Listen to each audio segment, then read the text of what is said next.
Assalamualaikum warahmatullahi wabarakatuh. Perkenalkan, nama saya Naindatul Fardausia dari Program Studi Pendidikan Agama Islam. Saya akan membahas tentang buku pengantar studi Islam yang ditulis oleh Umi Hani SAG MPD.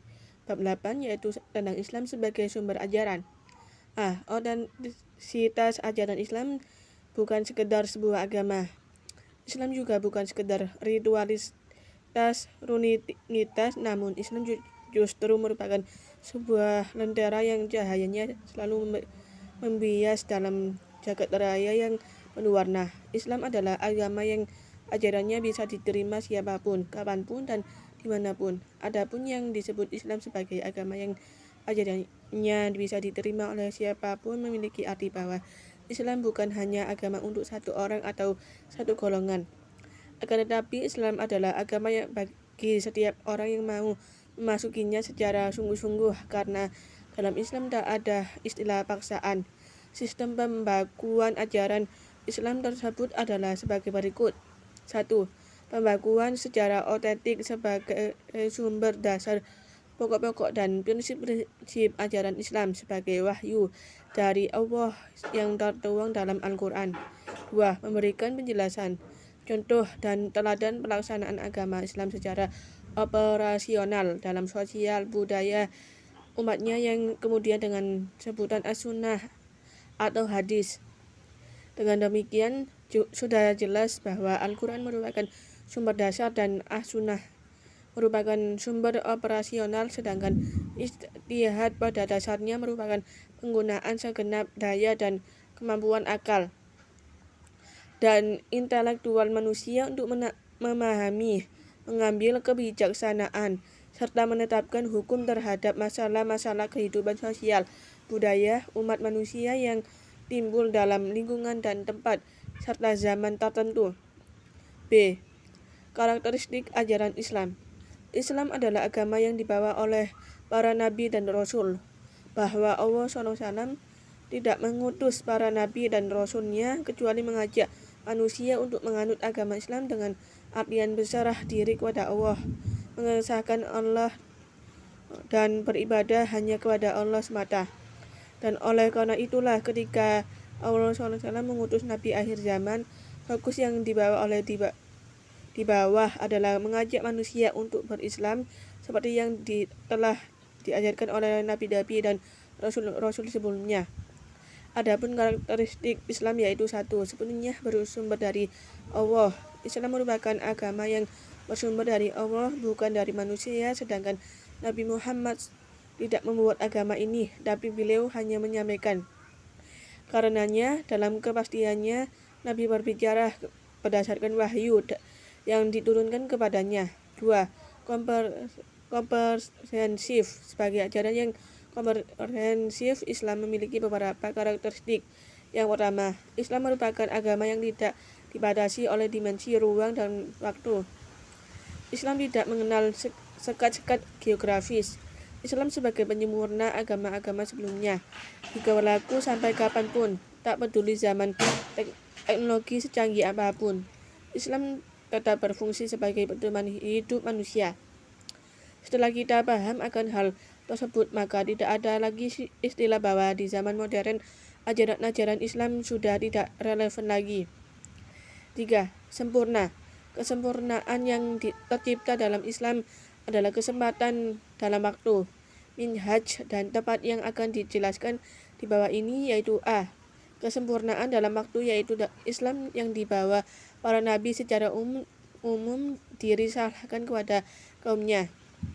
Misalnya Nabi Nuh membawa risalahnya Islam untuk kaum Samud, Nabi Lut untuk kaum Sodom, dan sebagainya. B. Kesempurnaan minhaj. Islam itu ibarat sebuah bangunan. Bagian yang satu melengkapi bangunan yang lain hingga menjadi sebuah bangunan yang kokoh. Asas dari Islam adalah akidah yang kuat. Hal ini erat hubungan dengan rukun iman. Oleh karena itu, seorang Muslim yang kafah adalah yang menempatkan akidah sebagai asasnya. C. Sempurna dalam tempat. Islam hanya mempunyai satu pencipta, yaitu Allah. Allah lah yang menciptakan alam beserta isinya. Segenap makhluk yang berada di muka bumi ini, baik yang tampak maupun tidak tampak, sudah seharusnya menyerahkan dirinya kepada Allah. Kasih sayang Allah lah yang menyebabkan kita sebagai muslim. 4. Islam sebagai agama yang universal. Islam merupakan agama universal, ajaran yang menyakup seluruh aspek kehidupan manusia yang berlaku di setiap tempat dan masa. Islam merupakan agama yang memiliki keseimbangan orientasi hidup, yaitu kehidupan dunia dan akhirat. Penanaman Islam sebagai agama langsung diberikan oleh Allah melalui wahyu-Nya, yaitu Al-Quran. 5. Islam agama yang sesuai dengan fitrah manusia. Islam adalah dien atau agama yang sangat manusiawi, sesuai dengan fitrah atau kodrat manusia. Ajaran Islam dapat diamalkan oleh seluruh umat manusia karena memang sesuai dengan fitrah dan kemampuannya. Allah menegaskan tidak akan membebani manusia kecuali apa-apa yang manusia sanggup mikulnya. C. Dimensi ajaran Islam. Dimensi Islam yang dimaksud pada bagian ini adalah keislaman seseorang, yaitu iman, Islam, dan ihsan. 1. Akidah. Pengertian akidah. Menurut Mahmud Saltut, akidah ialah sisi teoritis yang harus pertama kali diimani atau diyakini dengan keyakinan yang mantap tanpa keraguan sedikitpun. Hal tersebut dibuktikan dengan banyaknya nas-nas Al-Quran maupun hadis mutawatir yang secara eksplisit menjelaskan persoalan itu, di samping adanya konsensus para ulama sejak pertama kali ajaran Islam didakwakan oleh Rasulullah. B. Kedudukan akidah dalam Islam. Dalam ajaran Islam, akidah memiliki kedudukan yang sangat penting. Ibarat suatu bangunan, akidah adalah fondasi, sedangkan ajaran Islam yang lain seperti ibadah dan akhlak adalah sesuatu yang dibangun di atasnya. C. Sumber hukum akidah.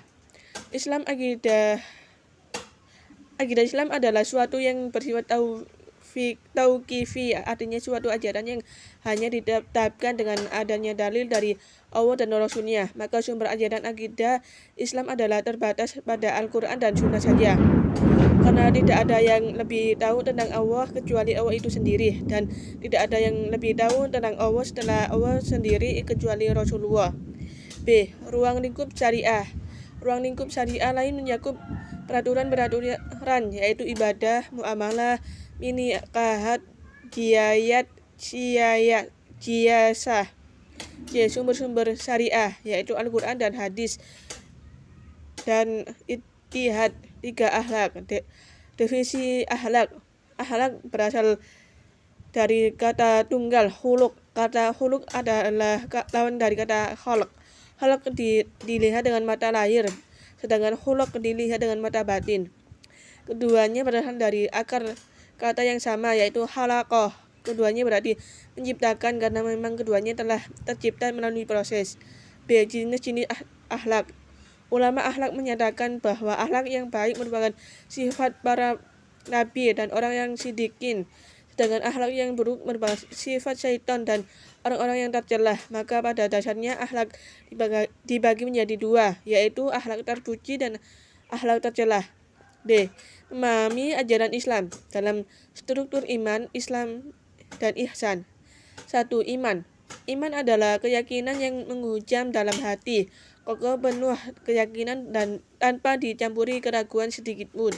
Sedangkan keimanan dalam Islam itu sendiri adalah percaya kepada Allah, malaikat-malaikatnya, kitab-kitabnya, rasul-rasulnya, hari kiamat, dan beriman kepada takdir baik dan buruk. Iman mencakup perbuatan, ucapan, hati, dan lisan, amal hati dan amal lisan, serta amal anggota tubuh. Iman bertambah dengan ketaatan dan berkurang karena kemaksiatan. Kedudukan iman lebih tinggi daripada Islam. Iman memiliki cakupan yang lebih umum daripada cakupan Islam.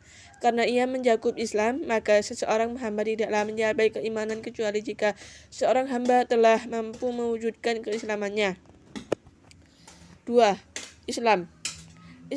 Islam berasal dari kata assalamu danas silmu, yang berarti menyerahkan diri, pasrah, tunduk, dan patuh. Berasal dari kata asilmu atau asalmu, yang berarti damai dan aman. berasal dari kata assalamu dan assalamatu yang berarti bersih dan selamat dari kecacatan lahir dan batin. Pengertian Islam menurut istilah yaitu sikap menyerahkan diri, kewasaraan, ketundukan, kepatuhan seorang hamba kepada Tuhannya dengan senantiasa melaksanakan perintahnya dan menjauhi larangannya demi mencapai kedamaian dan keselamatan hidup di dunia maupun di akhirat. 3. Ihsan. Ihsan berarti berbuat baik. Orang yang berbuat ihsan disebut muhsin, berarti orang yang berbuat baik. Setiap perbuatan yang baik yang nampak pada sikap jiwa dan perilaku yang sesuai atau dilandaskan pada akidah dan syariat Islam disebut ihsan.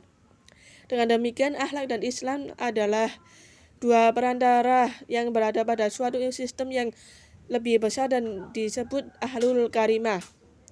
Sekian,